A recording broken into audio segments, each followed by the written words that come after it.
नमस्कार, स्वागत है आपका हमारे स्पेशल बुलेटिन कोरोना को करो ना में। मैं हूं आपके साथ प्रिया सिंह। इस बुलेटिन में हम दिखाएंगे आपको कोरोना से जुड़ी हर वो खबर जिनको जानना आपके लिए बेहद जरूरी है। तो चलिए सबसे पहले शुरुआत करते हैं सुर्खियों से। पीएम मोदी ने की मन की बात, पीएम ने गिनाए लॉकडाउन के फायदे, बोले 2 गज की दूरी बेहद जरूरी।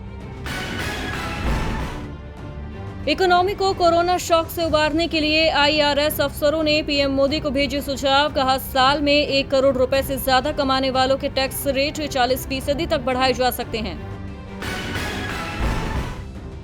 लॉकडाउन में ढील देने पर केजरीवाल का ऐलान, दिल्ली में खोली जाएंगी दुकानें लेकिन नहीं खुलेंगे मार्केट या मॉल। 3 मई तक लॉकडाउन में नहीं दी जाएगी कोई भी ढील।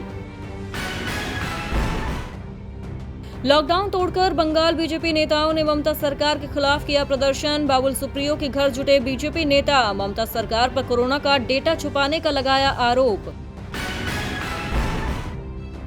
केजीएमयू में भी शुरू हुआ प्लाज्मा से कोरोना का इलाज, डॉक्टर समेत 2 ने किया डोनेट। आईसीएमआर ने दे दी है प्लाज्मा थेरेपी की मंजूरी, कुछ राज्यों में पहले से ही हो रहा है उपयोग।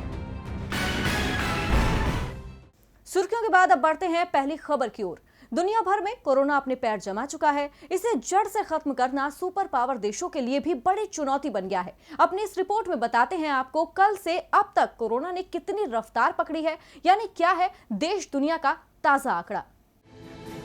स्वास्थ्य मंत्रालय की तरफ से दी गई जानकारी के मुताबिक कोरोना के खिलाफ जंग में देश के ऐसे 409 अस्पताल तैयार हैं जहां ऑक्सीजन जनरेटर है, वहीं 4,38,000 मेडिकल ऑक्सीजन सिलेंडर की व्यवस्था है।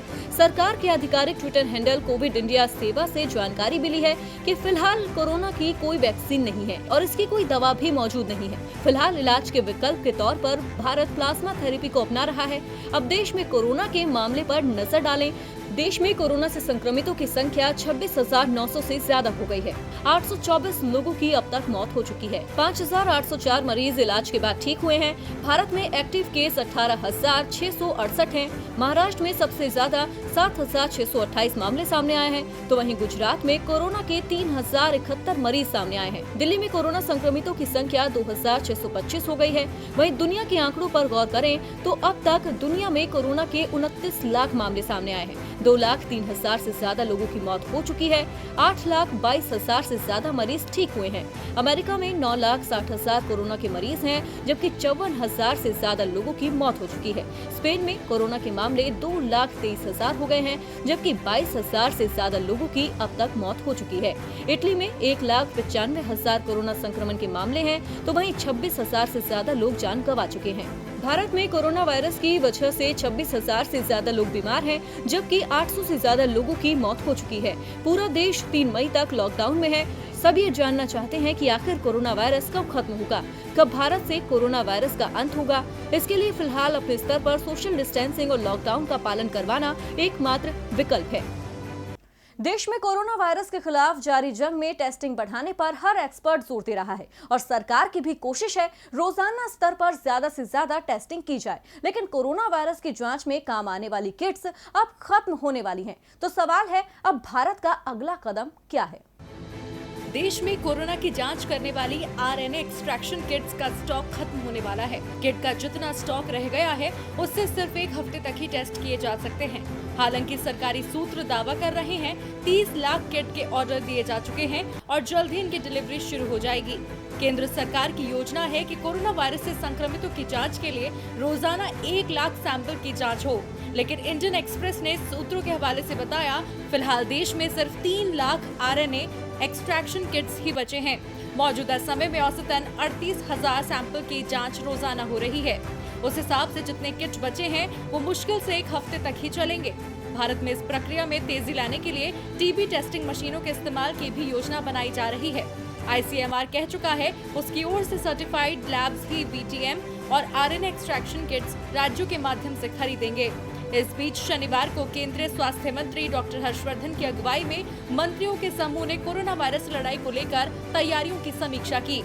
कोरोना के खिलाफ भारत की तैयारी, रोजाना बन रहे हैं 1 लाख पीपीई और N95 मास्क। 104 घरेलू कंपनियां बना रही हैं पीपीई, 2 कंपनी बना रही हैं N95 मास्क। वेंटिलेटर्स का उत्पादन भी हुआ शुरू। 9 निर्माताओं को 59,000 यूनिट के मिले ऑर्डर। वहीं अब जांच की संख्या बढ़ाने के लिए भारत चिकित्सा अनुसंधान परिषद यानी कि ICMR ने नया प्लान तैयार किया है, जिसके तहत मई के अंत तक देश में 1 लाख जाँच रोजाना हो पाएगी।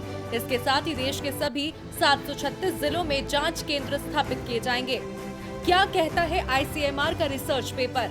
9 घंटे की बजाय 24 घंटे लैब्स में होगा काम। अन्य लैब और कलेक्शन सेंटर के नेटवर्क का भी होगा इस्तेमाल।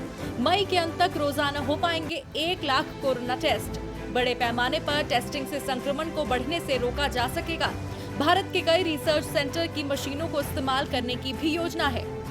भारत में कोरोना के मामले तेजी से बढ़ते जा रहे हैं। ऐसे में 130 करोड़ से ज्यादा आबादी वाले भारत में अभी तक सिर्फ 5,50,000 जांच हो पाई हैं। अब देखना होगा कैसे भारत कम जांच के साथ कोरोना को फैलने से रोकेगा।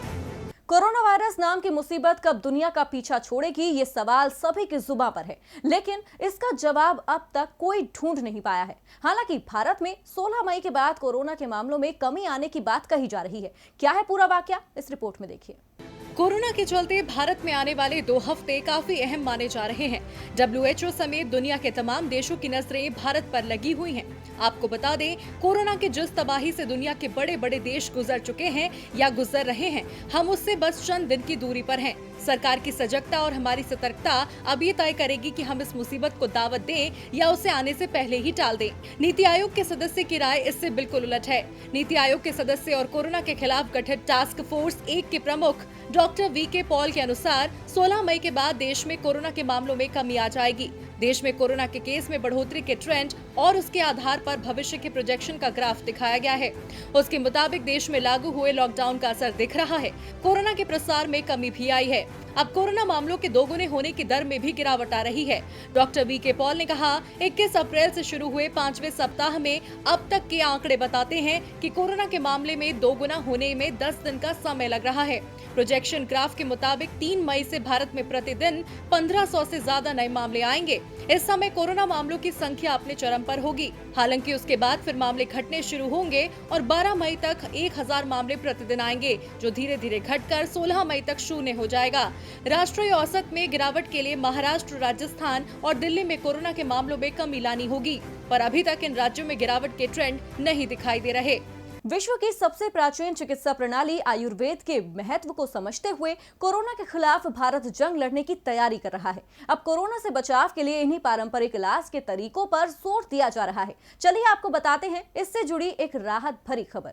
आयुर्वेद को सभी चिकित्सा प्रणालियों की जननी कहा जाता है। आयुर्वेद के इसी महत्व को समझते हुए भारत में बढ़ते कोरोना वायरस को रोकने के लिए प्रधानमंत्री मोदी ने आयुष मंत्रालय के तहत एक टास्क फोर्स का गठन किया, जहां एक तरफ संक्रमण से बचाव के लिए डॉक्टर रोग प्रतिरोधक क्षमता पर जोर दे रहे हैं, तो वहीं भारत चिकित्सा पद्धति में भी प्रतिरोधक क्षमता बढ़ाने के लिए कई उपचार कर रहा है। दिल्ली और यूपी सहित कई राज्यों में होम्योपैथी, आयुर्वेद और यूनानी चिकित्सा का इस्तेमाल शुरू हो चुका है। बिना लक्षण वाले संक्रमित या हल्के संक्रमण वाले पहली और दूसरी स्टेज के मरीजों को एलोपैथी के साथ ये दवाएं दी जा रही हैं। इनके लिए कोविड स्वास्थ्य केंद्र और कोविड निगरानी केंद्र बनाए गए हैं।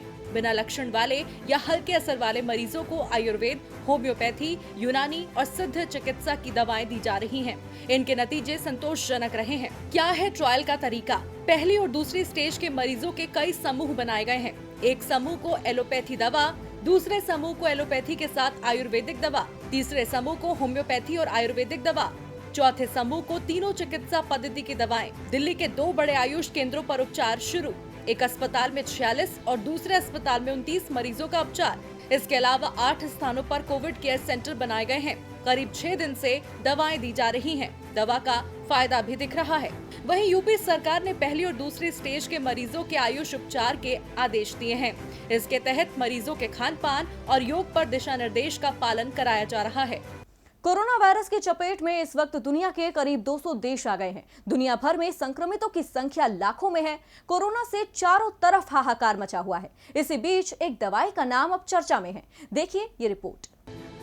हाइड्रोक्सीक्लोरोक्वीन नहीं, रेमडेसिविर नहीं, ये दवा है सेप्सिवैक, जो कोरोना के इलाज की अब नई उम्मीद है। कोरोना के इलाज में लगातार दवा और वैक्सीन बनाने का काम चल रहा है। इन्हीं कोशिशों में कुछ दवाइयों का ट्रायल किया जा रहा है जो कोविड-19 के इलाज में मदद कर सकती हैं। भारत में हाल ही में सेप्सिवैक के क्लिनिकल ट्रायल को मंजूरी दी गई है। इस दवाई का इस्तेमाल ग्राम नेगेटिव सेप्सिस बीमारी के इलाज में किया जाता है। आपको बता दें, किसी संक्रमण को रोकने के लिए रक्त में छोड़े गए रसायन जब पूरे शरीर में सूजन पैदा कर देते हैं तब उसे सेप्सिस कहा जाता है। हाल ही में Indian council of medical research ने इस संबंध में जानकारी दी है। स्वास्थ्य मंत्रालय के संयुक्त सचिव लव अग्रवाल ने बताया, council of scientific and industrial research कोविड-19 के गंभीर रूप से बीमार मरीजों में मृत्यु दर कम करने के लिए एक दवाई की क्षमता का मूल्यांकन करने के लिए क्लिनिकल ट्रायल की शुरुआत करेगा। ग्राम नेगेटिव सेप्सिस के मरीजों और कोविड-19 मरीजों में क्लिनिकल लक्षणों की समानता होने के कारण ड्रग कंट्रोलर ऑफ इंडिया ने ट्रायल की अनुमति दे दी है, जो जल्दी ही कई अस्पतालों में शुरू किया जाएगा।